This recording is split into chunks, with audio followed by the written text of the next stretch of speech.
All right, good afternoon, grazers.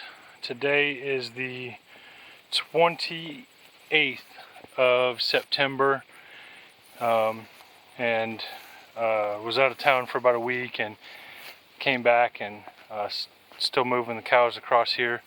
And I was just going to show you, I am switching. I said last time in a video that I'm kind of changing my grazing style a little bit, and my plan is to go to total grazing or more non-selective grazing as much as possible. So in doing that, I am moving cows every day, and depends on the weekend. If I have my kids that weekend, then I pretty much take a break, and I might move cows once, but a lot of times I'll move them on Friday, and then I don't move them again until Sunday evening. And but kids aren't with me this weekend, and so I'm working around the house here, and I'm going to move the cows 4 times today, which is what I've been doing lately on a weekend when I'm just working around the house. So I'm going to show you what that looks like here behind you. So I've got, sorry if anybody's seasick there, so just to show you what this looks like. Non-selective grazing means I'm trying to take as much as possible.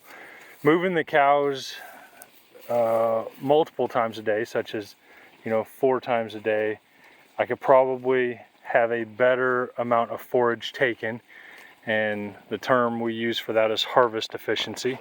So probably can get 80 to 90% harvest efficiency. And the pasture here is it was continuously grazed for a long time, and nothing against the previous landowner. That's what they did, and that's what they were able to do. And but I'm trying to do things differently. So this pasture has been in really poor shape and needs. I don't really want to come in and dump a bunch of synthetic fertilizers and lime, and I am not overstocked by any means, so I'm gonna just try to use the cows and grazing to bring it back to life. So you will see that the grass that's down here there's a lot of crabgrass in here. There's some clover in here. There's a little bit, there's fescue in here. There's narrow leaf plantain in here, and there's probably more technical terms for some of this stuff, but that's what I know it as.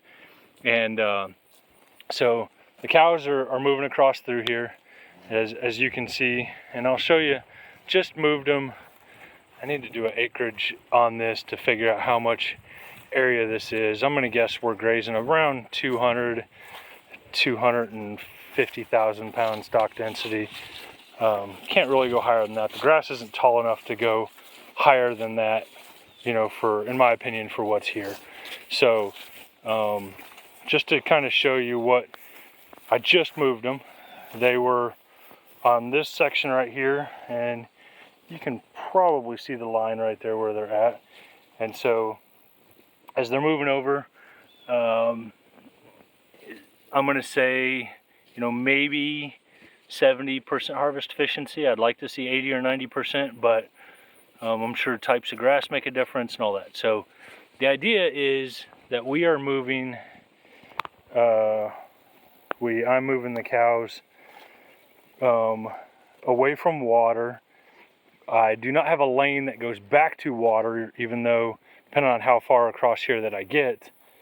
And I wanted to show the difference between moving cows, every few hours or multiple times a day versus waiting or moving cows once a day. So moving cows once a day, you can see right here the ragweed that is in here. And there's a lot of ragweed stems left on here, but just this little section, between right here over, they only had 2 hours, and you can just see how much more they cleaned that up, taking not quite everything, but more for sure. So over here, there's a couple things that I have, and I'll I'll show you. You can see there is an electric fence right here. So they were over on this other side, on the other side of that mineral tub over there, for 3 days, and I moved the cows over here. Once 3 days hit, regrowth starts, and we had, just a 1/4 inch of rain the other day, and there's a tire water that you can see up there. That's the float right in the middle of the screen right there. And then as we move across over here, I do have a quick connect down there that I can hook up, but right now we're working on day 2 of this section. So once I get to day 3, tomorrow, as I move them across, after tomorrow, I'll shut this off to where they can't come back across here, because this is going to start to grow, especially with the 1/4 inch of rain that we had. So there's still plenty of grass ahead of where we're at. If I was going to say, I've got 50,000 pounds worth of animals, and I think I have well over, I'm going to say 130 acres of fairly good recovered grass. And you can, so what I did was I ran a single line down through here, and I'm moving towards the barn you can see in the background on the neighbors, and I've got a few acres left over there that I need to clean up. I think there's probably 5 acres left over there that I need to clean up or graze. And right now I think we're grazing about 2/3 of an acre a day with the grass that's here. And so anyway, I have several hundred days of grazing left ahead of me. And so I've just been running this fence down here. You can see, kind of got a little high there. You can see where, this tire water is that they're using. And I simply just put a T-post on both sides of the tire water is what I did. And so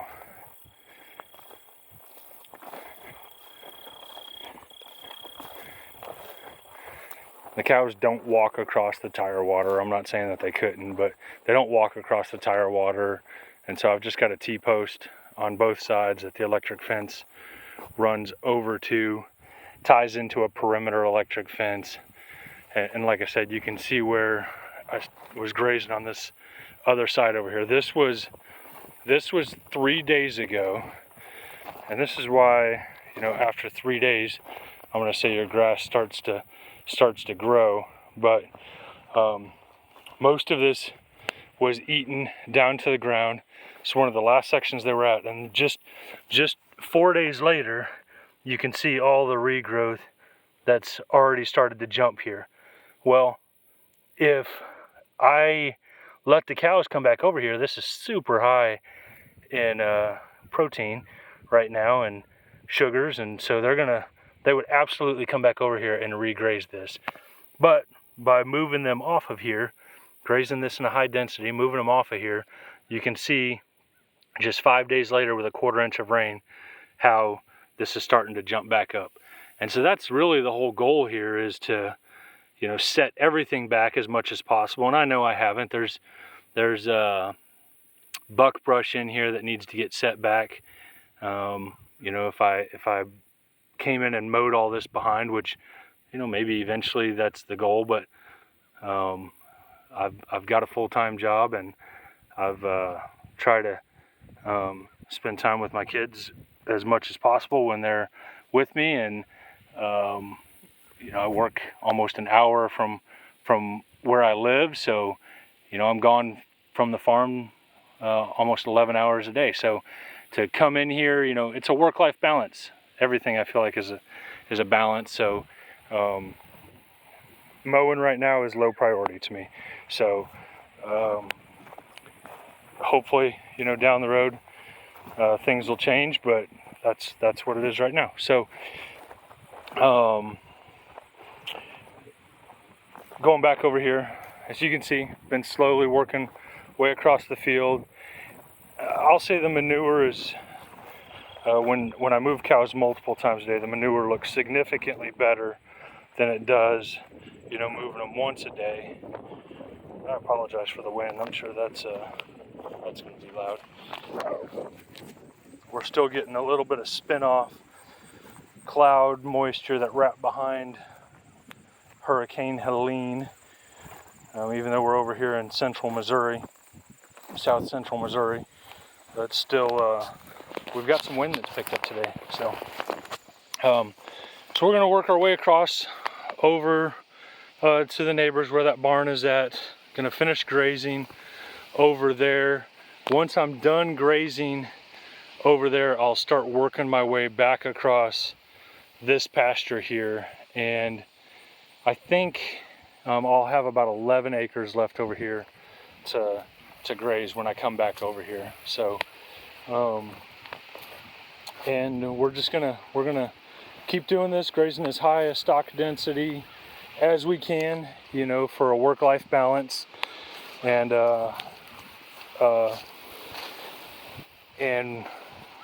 again, moving the cows every, for sure, moving them and cutting them off from going back to a regrazing after 3 days. And so that's where we're at. I have fall calving cows right now. I did put the bull in for some of my heifers to start to switch over to spring calving. I've got some decisions to make whether or not I'm gonna continue with fall and slowly transition to spring. And I thought that fall calving would be the way to go, and I think for unadapted genetics here in Missouri and fescue country, I think that's probably a smart way to go. But I hope to improve the genetics and switch to a spring calving, around May is spring calving. I know some people calve in February and January, and that's winter calving, that's not spring calving. But anyway, I hope to switch to start calving around May, and slowly start working that way. So I've got some decisions to make whether or not I'm going to put the bull in this fall, and kind of run 2 herds, which is what I used to do and I didn't like it, or do I switch over, everything and just rip the band-aid off and go to spring calving. The truth is, I'm still understocked, and I'm going to be understocked for probably 2 or 3 years probably. So do I just continue with a spring and a fall herd to try to increase numbers and get the most amount of calves on the ground as possible as I'm trying to improve genetics, or do I rip the band-aid off? That's a decision I'm trying to figure out to make. Calf prices right now are higher than they've ever been, and so I part of me wants to get as many calves on the ground, and if that means giving them a chance to breed in the fall and in the spring for right now, then that's an option. So but yeah, it's weather here is beautiful. 64 degrees here in south central Missouri today, and I should start having fall calves around October 15th, even though I've got some that I could tell earlier was getting closer, and so there'll be some that'll calve before then. There always is, but that's where we stand right now. Cows are just ripping grass. Life's pretty good.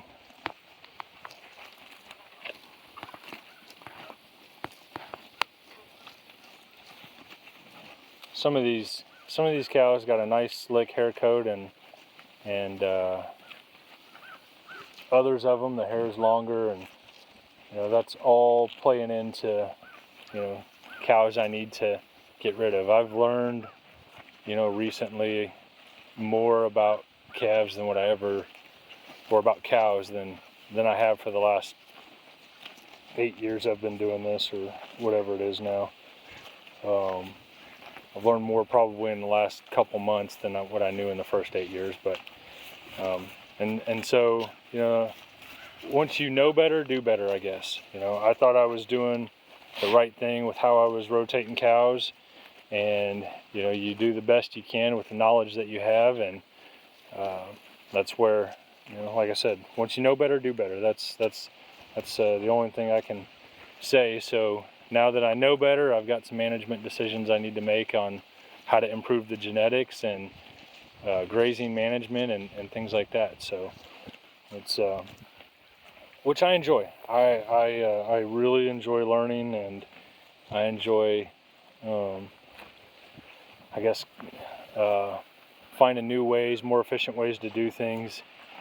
These cows are, they're about, I'm gonna say this is 3/4 of a mile from the house to where they're at. And a lot of people think, oh, that takes so long to move cows. And it really doesn't. You guys can, I'll show you here. I already set up the next section. So they're gonna be in this little section for probably, this one's a little smaller. They're gonna be here for probably 2 hours. And then I'm gonna move them over to the next section over in 2 more hours. And you can see the other fence is right there. So to drive up here, because I already had this intermediate fence set, water's in place, to drive up here, move the cows, and set another fence back right behind them, literally took 15 to 20 minutes.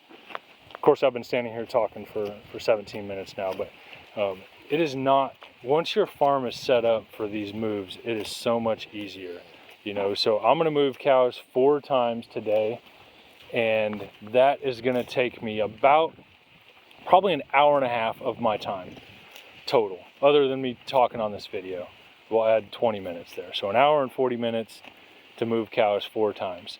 And so we're, you know, but hour and a half to move cows 4 times a day when your farm is set up for it is pretty easy. So on a normal day, it takes me about 30 minutes to move cows if I'm moving cows once a day, and that's moving mineral and everything. So I think that's what it averages out to for me to move cows once a day. And so it's anyway, I'm gonna sign off here because I have obviously talked for way too long, and hope you guys are having some rains and some fall growth, and happy grazing.